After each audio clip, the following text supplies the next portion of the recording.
I want you today to decide, I am going to become disciplined. That should be your only fucking goal. Because if you develop the ability to say no to the guys' nights and the girls' nights, to say no to the alcohol, if you develop that discipline, how different will your life look a year from now?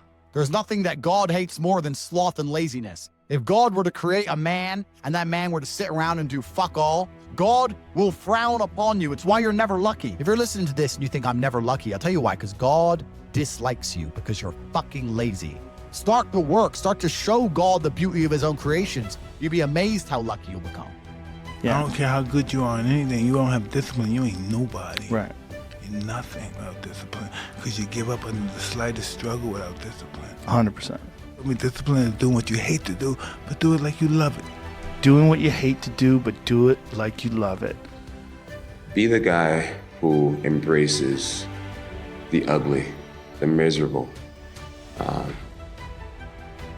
Be the guy who embraces hard work, the grind. Don't be afraid of being hurt. Don't be afraid of sacrificing some blood. Listen to me very closely. You keep saying you ain't on the next level because of the economy. You keep saying you ain't on the next level because of racism. You keep saying you ain't on the next level because it ain't the season. You keep saying you ain't on the next level because they don't love you. You keep saying you ain't on the next level because the opportunity ain't there. The truth of the matter is that you ain't there because you ain't there.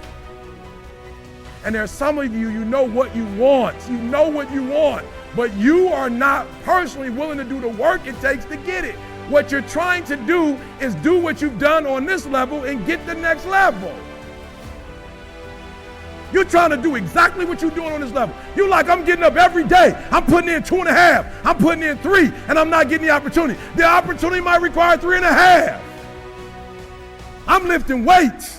I'm eating right, and I'm not getting the opportunity. It might require getting up and working out 3.5. It might require you saying no to your friends. It might require you changing your diet. It might require you moving to another city. Whatever it takes, you gotta be willing to do it, and you keep saying you're not there because of something else, because it's easier to blame somebody else.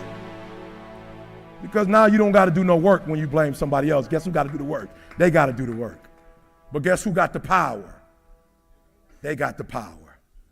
Look, you got some changing to do. If I don't get to no other slide, you got some changing to do. You want to know how we win? We run in a perfect day. We master our fucking day. And then we repeat that. Through repetition, we gain strength. Anyone who's scared of repetition, anyone who calls repetition boring is foolish, and they're gonna cause themselves lack of progression through all areas of life. Repetition is strength, and this is in all areas. Pleasure and fucking comfort does nothing to make us grow. There's no bigger dream killer than prosperity. Adversity is the first thing on earth that will ever change you. Some of you love sleep more than you love success. And I'm here to tell you today, if you're going to be successful, you've got to be willing to give up sleep. You got to be willing to work off for 3 hours of sleep, 2 hours. If you really want to be successful, some days you're going to have to stay up 3 days in a row. Because if you go to sleep, you might miss the opportunity to be successful. That's how bad you got to want it.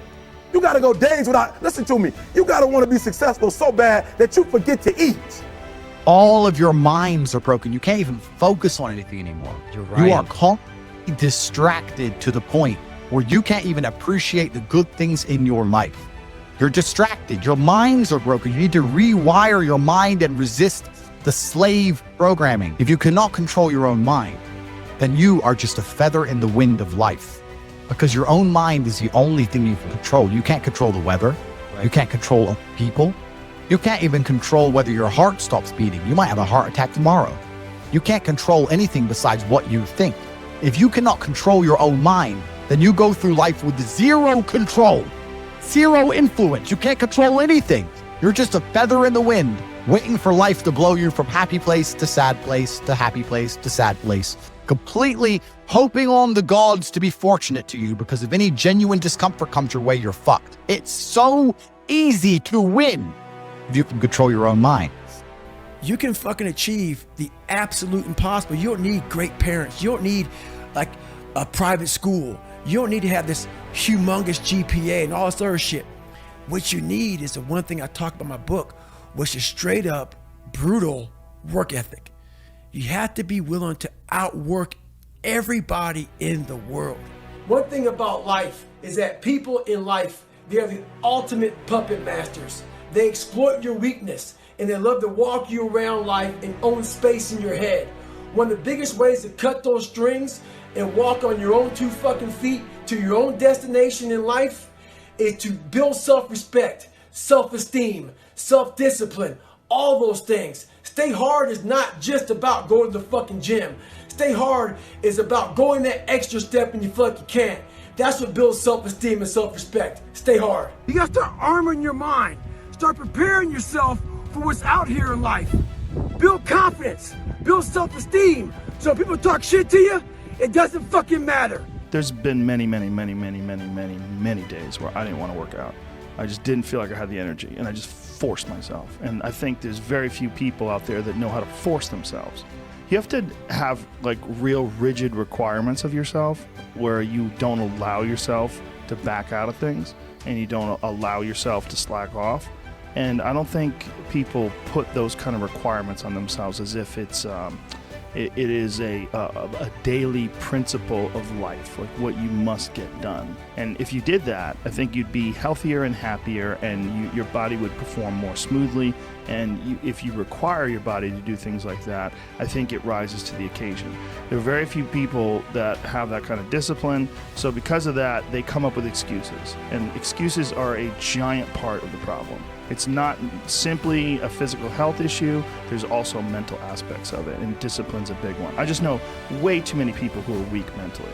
And I can't just chalk it off to only, their physical, the way they physically feel, because I felt like shit 100 times, and then I worked out, and then I felt way better. It's just a fact of life. That's real.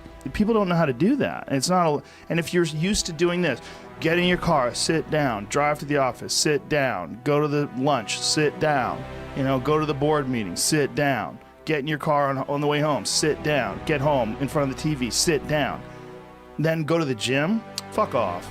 They don't have any energy. There's been many people that have just put their foot down and said, enough, I'm going to change my life. And they don't take any excuses, and they feel way better. Diet is most certainly a part of that, but there's also a discipline aspect. And these things are not mutually exclusive. They exist together. They're all together. And they work symbiotically. The way your mindset affects the choices you make with your diet. And the mindset also affects the choices you make in terms of like whether or not you require yourself to exercise. I truly believe we are all equal as human beings. If we are obsessed with something and we truly pursue our passion with everything we have, if you are obsessed, work hard, put in the time, you will succeed. And that is a philosophy that I carry, my coaches carry. And I suffered when you didn't. So you're not my equal because you decided not to suffer. You have enjoyed comfort when I haven't, and that's fine, but don't expect me to look at you as my equal because you're not, because I put myself through hell. I put myself through hell because I decided to throw comfort away. For 10 years of my life, I was never comfortable. My basic premise is that I refuse to believe in things that take power away from. The idea, I believe, that if you feel depressed, something is depressing you, and you should try your best to fix it. You should take control of your life and do your best to fix it.